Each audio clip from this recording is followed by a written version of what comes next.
chocolate isn't the answer, could you repeat the question? Hello, I'm Pat Coakley, and welcome to Podsnack's Art of the Diet, the weekly podcast that each week tries to ask the right question about how to maintain a significant weight loss. You can access all the episodes on www.artofthediet.com. Hello there, it's Pat Coakley and it's May 1st. Excuse me, I have to sing you a song from my early Catholic childhood. Oh Mary, we crown thee with blossoms today, Queen of the angels, Queen of the May. That is what I remember about my Catholic childhood, as well as religion, just telling you right now. Anyway, hello, and it's been a month, and I thought several times of just writing a post rather than podcasting, but I thought I would wait until May 1st because it sounded so symmetrical and lovely, and spring was here and there'd be buds in my garden and all of that, all of which is true. And the cover art for this podcast is a handmade journal that makes me laugh when I look at it, because I'm going to tell you why I started doing them. I have a daily journal, and it's a large one, and it's one of those ones that opens and can lay flat. And it's larger than 8 by 10. I'd say it's probably a 9 by 12 size journal. And every once in a while I go back to read it and see what I was thinking on this particular date or whatever. And I can't read my own handwriting. And it sort of inspired me, because I think a lot of journals are like that, in that even if we can read what we're writing, we don't quite understand what we were feeling at the time we wrote it, or it just seems to go into the text ether. And it was very important when we wrote it, but when we go back to it, we're always going back to it as if we're somewhat of a stranger. And it's our journal. So anyway, I've been doing, learning how to bind books and journals and sew them, because you know what a domestic goddess I am.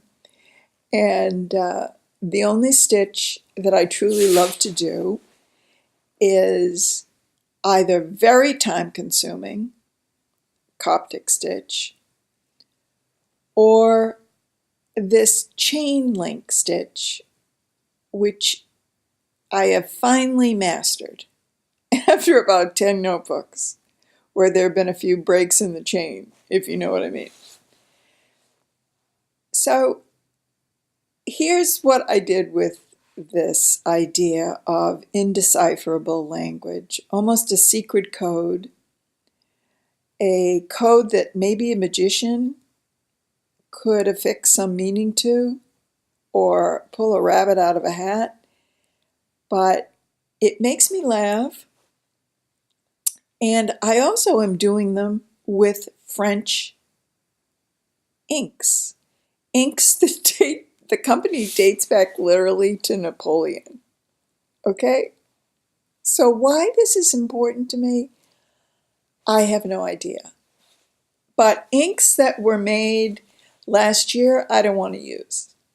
But inks from the company that gave inks to Napoleon appeals to my creativity for some reason. Plus, the inks are gorgeous.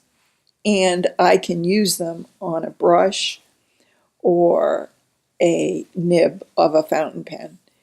And so anyway, so I made this. And then I realized, after talking with a friend of mine about her struggles with taking weight off, and she's not someone that has repeatedly taken off 30 or 40 pounds and then regained them. She's had a weight issue for many years, and she has dieted many times and made some forward progress, but never sustained it. And I thought to myself, and she said to me, "You'll understand all of this," which I totally do, and which I know most of my listeners totally do as well. And in the course of listening to her and making the connections to my own situation, I realized that our weight journals are all indecipherable. We know in our head what we, quote, should do.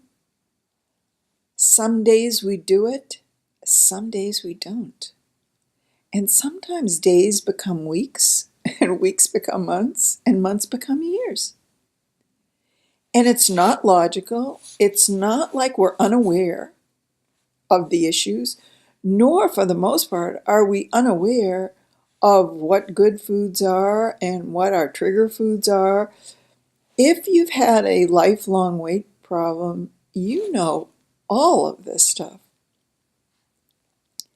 And I was just feeling very empathetic with her in ways that, honestly, I was never very empathetic with myself when I was going through it.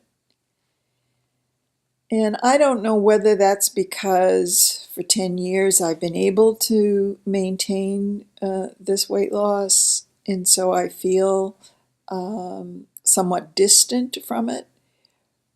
But I also am coming off a week where I had gained 3 pounds, and not one of those situations where you go, now where did those 3 pounds come from?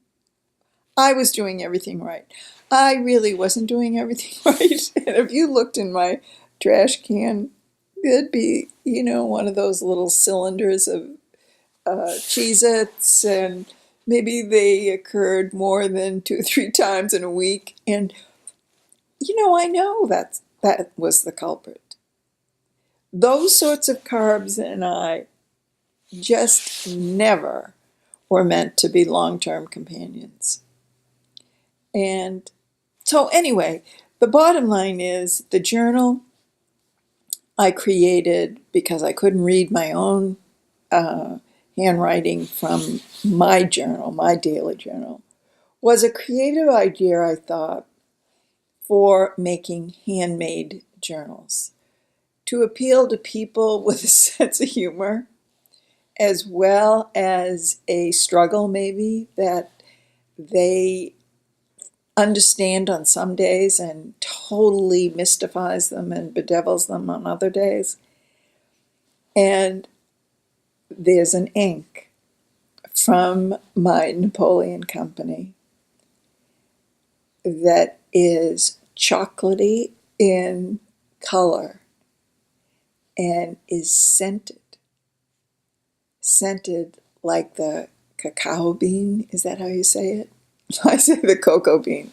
No one ever accused me of being linguistically perfect. So I have ordered this ink that is scented with the cacao bean. And I'm going to make one of these journals and see if it continues to make me laugh. And if they do, I'm going to put them up for sale because it won't cost me an arm and a leg in terms of time to do it. And I'll be able to offer them at a reasonable price, like $25 or something. And it'll be watercolor paper, drawing paper inside, hand stitched, and it's going to smell of chocolate. Come on. Don't you want to sign up right now for it? I'm hoping it lives up to what I'm hoping. So anyway, that's the reason for the cover art. And it also is a segue into an article I read in the New York Times that I'm going to link to in the show notes page at www.artofthediet.com. And it contains a humorous look at all the different diets out there. And as with all New York Times articles, I read the article and either enjoy it or not, or find it interesting or not. This one I thought was particularly good. Dismissed some of the things that drive people crazy to dismiss, and I sort of like that. But I also read the comments section, so I'm going to also just urge you to always look at the comments section at the New York Times whenever there's an article about diets or healthy eating or whatever. Because by the time you read the article and then you read the comments, you really have received an education about all sorts of opinions and experiences. And you'll find your own version somewhere between the article and the comments. And I just wanted to feature this particular article because she made me laugh out loud. And I'm going to read you some of the sections. She also dismissed things as if she herself had given up on trying to address this issue. And, I thought of my friend who I had spoken with, and I also thought of myself at various points in my life when really I had put the white flag up on the flagpole and said, enough with this. I can't diet one more second. I can't think about this issue one more second. And so consequently, I'm not going to. And P.S., I'm in my living room looking out on my porch, and this enormous wild turkey just jumped up on my railing. I don't know where you are on the planet as you're listening to this, but in the Northeast, United States, wild turkeys are ruling the landscape. And now they are ruling my porch because this son of a gun must be a 30-pounder. And, is doing the Nadia Comaneci balancing act on the railing. And she doesn't seem to be having any balance issues. Okay, so that's just an aside. I'm weathering wild animals to do this podcast. Thank God the door is closed. Okay, so the name of the article in the New York Times, and it was April 26, 2019, and written by Judith Newman. And the answer to it was no to pseudoscientific diets, ! Yes to less stress about food. And here's her opening line. Join me, won't you, in the diet book drinking game. Here's how it works. Every time you read the following words, you down a shot of tequila. Ready? Yummy. Veggies. Detox. Green smoothie. Humanely raised. Usually by the time I'm on page 10, I'm ready to take off all my clothes and lick the necks of strangers. And I don't even live in Florida. Okay, now in the comment section, just to show you how you will get every form of criticism in your life when you do something public. There was someone that took offense at the I don't even live in Florida and professed profound disbelief that the writer would be so prejudiced against Florida and so unaware of all the different kinds of people in Florida. And to be frank, I wasn't quite sure what she meant by I'm ready to take off all my clothes and lick the necks of strangers as having a connection to Florida. But there are people who take every line seriously and are capable of being offended. That I know from this podcast. Sometimes I deliberately offend and know it. And then other times I'm not quite aware and am reminded of it. But at any rate, her name is Judith Newman. And she goes through a book called Dressing on the Side and Other Diet Myths Debunked. 11 science-based ways to eat more, stress less, and feel great about your body. Oh, Lord. And the author of this article thinks the title of this book should really be Stop It, Stop It Right Now. That powdered collagen I'm mixing into water, it's doing pretty much nothing. Coconut oil smells good, but doesn't actually burn belly fat. Sorry, and sorry, Tom Brady. Food can change the pH of your blood. But how about drinking apple cider vinegar? Oops, it's neither antibacterial nor an appetite suppressant. Well, it is in a sense that you've just set your esophagus on fire, but otherwise no. Okay, so that gives you a little glimpse into my sense of humor as well as Judith Newman's. And P.S. in the comment section, there's the Pro Powdered Collagen Association that took offense at that comment. Now, I've never done the powdered collagen, so I have no opinion on it, but, you know, esophagus on fire just makes me laugh. So then there's another book, which the author of the article says, when an author starts off with, I'm here to tell you, I'm pretty sure the rest of that sentence will be worthless.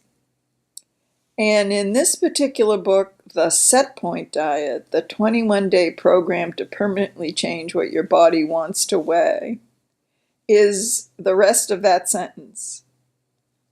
Quote, you can be a member of that exclusive club of naturally thin people.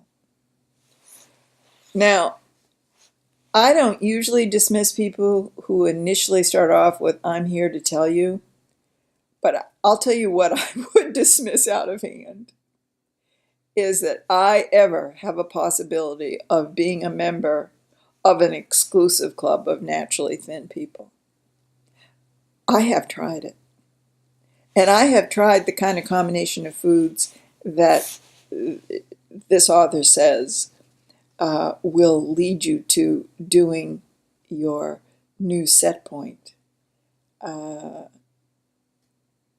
And basically, for the same reason that this author says that it's the kind of eating that demands you think of food more as fuel than, say, a source of pleasure. And you have to do it forever. And this particular author knows she couldn't. But he also lists what to her she has never read before in a diet book as a source of weight gain. It's always the starchy foods, the sugary foods, the diet pills, roller coaster. And this particular author lists the news as a source of weight gain. And it'll be no surprise to you, knowing my political leanings, that this next sentence sent me into at least 5 minutes of enjoyment. I'm confident, she says, that when the Southern District of New York releases all it knows about Trump's various businesses, my pants will be looser. Oh, Lord, thank you, Judith Newman. Anyway, the next book is called The Jane Austen Diet, which I had never heard about before, and it costs $31.99 in paper. And I go, oh, really? Someone would pay $31 for the Jane Austen diet? You know, didn't Darcy dismiss her initially as having a fine enough body, but not a body that he was attracted to? So anyway, I suggest you read this article and you read the comments. And particularly if you're feeling any degree of struggle at this point in your life. As I said, I've come off a week that has been somewhat unusual in the last 9 months because, as I've said before, I had some health issues that my appetite just decreased, and so I didn't really have to do the daily food management battle as I've had in the past. And so this past week was a bit of a, oh yeah, this is what my whole life has been like, trying to manage these cravings and doing it realistically. And the doing it realistically part is, of course, what I've only been able to manage in the last 10 years. But if you are listening and you're a little bit tired or bored or wondering why this never goes away, which it doesn't, try reading this article and reading the comments, and you might feel a little bit with the wind at your back. And I want to close on the title of this podcast, episode 165. And P.S. All of them can be listened to on www.artofthediet.com. The archive is there. Creativity is the best health plan.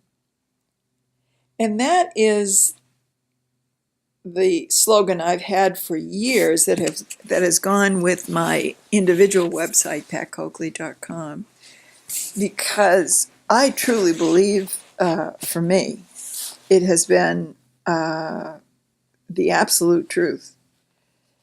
And I realized it when I, for the last time, said to myself, I'm going to take this weight off and it's never coming back again. And that was 10 years ago. And I knew, of course, what the right foods were to eat. And I, in previous episodes have said I was the type that, bought salads and ate cookies. I can't tell you how many produce things I've thrown out in my life. But I then started taking photographs of the fruits and the veggies and was sort of admiring them, not for their taste or how good they were health-wise, but just how beautiful they were, the textures, the colors, the shapes. And eventually, I have come to really love them. And the looking at food differently than, oh, that's a healthy food, I've got to eat it. But looking at it, at broccoli and going, damn, the texture, that is unbelievable. And that grew on a stalk. And God, I don't think my groundhog could cut through it. And the groundhog I have can cut through anything. So the reason I bring this up, and I know some people have heard this story a million times, but I connect it to a book that I'm reading, and I've read all his books. His name is Austin Kleon. You may know him. His first book was Steal This Book or something like that.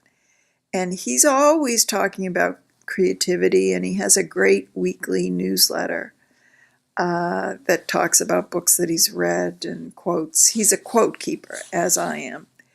And his books are very simple. He calls himself a writer who draws, and they're square format, and I love the square format. And he's got a quote, and he's got a doodle, and he's got some text, but you can pick this book up in the middle, at the very last page, or at the very first page. You don't have to sequence it out or follow chapter upon chapter.